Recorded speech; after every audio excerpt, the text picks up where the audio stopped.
How do you use simplicity to help your pitch deck stand out and get an investment?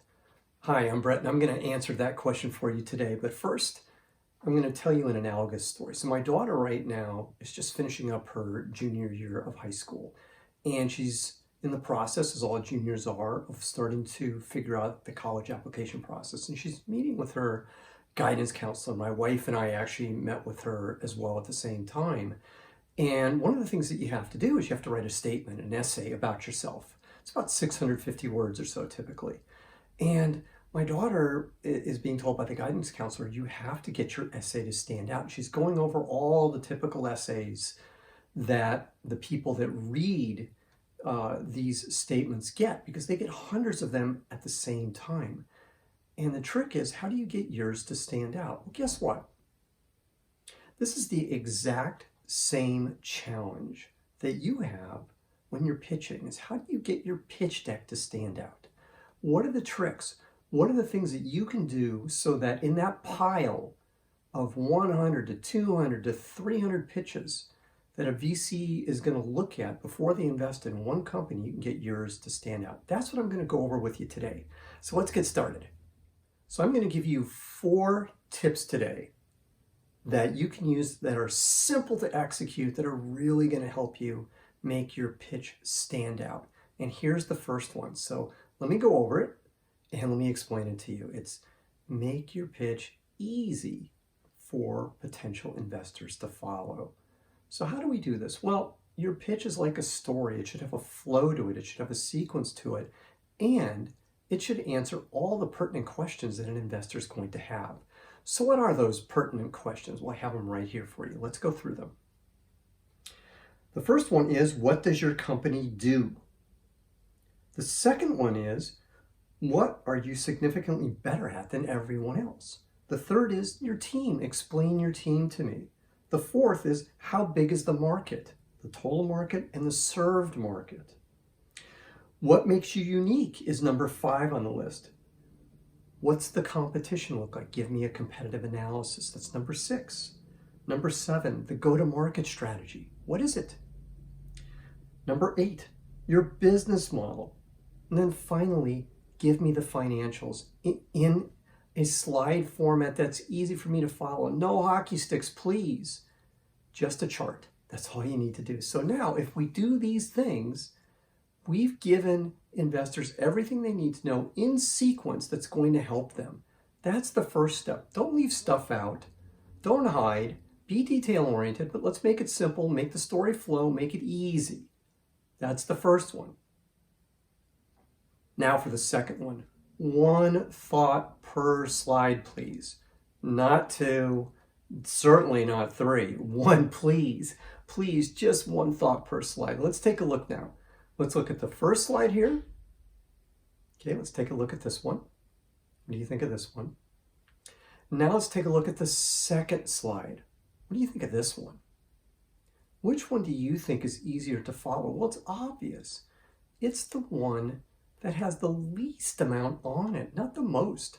Now the second slide, the one that I'm showing you, that's from Steve Jobs and how he pitches. He's the master. We can all learn from Steve Jobs.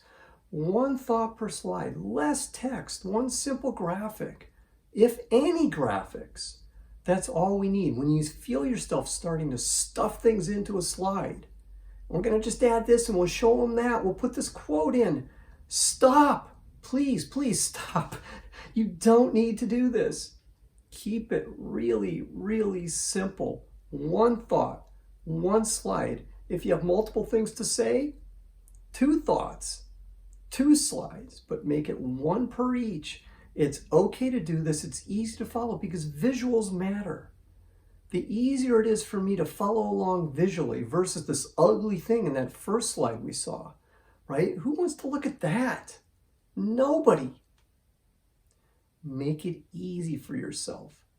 Make it easy for your investors to follow along. They'll appreciate it because if you got a stack of 100 of these things to look at, just like in my daughter's case, you want to look at the one that's easy to follow, that's easy to look at, that visually is more appealing. So this is a simple one for you to do. You can do this immediately, no matter what your message is. Now to step number 3 in our process here. I'm going to go backwards a little bit because I've already said this, but I want to say it again. Make your deck visually appealing. Just like I showed you. Which one would you rather look at? This slide or this slide? You want to look at the slide that's easier to follow. Make your life easy. Make your investor's life easy. Nobody wants to look at a hot mess. So make it simple for your audience to follow along. That's it. If you do that, you're home free. It's half the battle. Messaging matters. The story matters. The story flow, the story arc, how it looks, simplicity, one thought per slide, and making it clean. Just a simple white background. White space is great, just like in music. If you listen to music, when there's nothing there, it's really powerful sometimes rather than a wall of sound or a wall of noise. We don't want that here. A wall of noise, everything gets garbled together. We want to hear clear notes right here. That's what we want.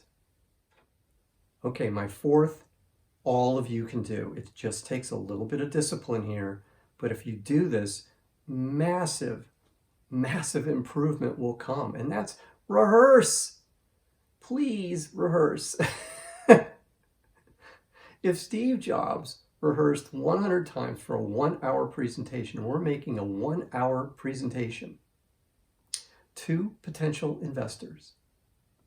Why are we not rehearsing? There is no good reason not to rehearse. So rehearse, please. Take the time, take the effort, rehearse. And let me go one more step further. Record the rehearsals. Look at yourself.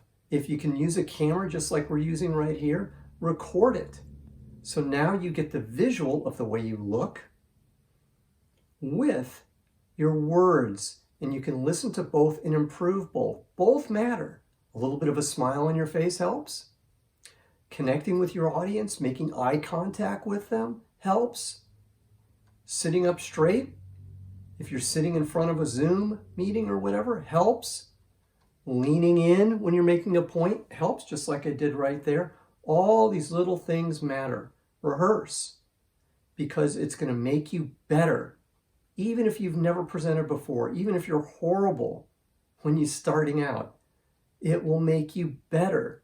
So rehearse. Take the time, take the effort, and actually rehearse. You'll really improve. So, we've got these 4 things here. Okay, 4 things. This is what we need to do. Okay, we can do them all. Make your pitch easy to follow. 1 thought per slide. Make it clean and easy to look at. White space is good. And finally, rehearse. If you do those 4 things, I guarantee you, your results are going to improve. I'm Brett at brettjfox.com. Have a great, great day.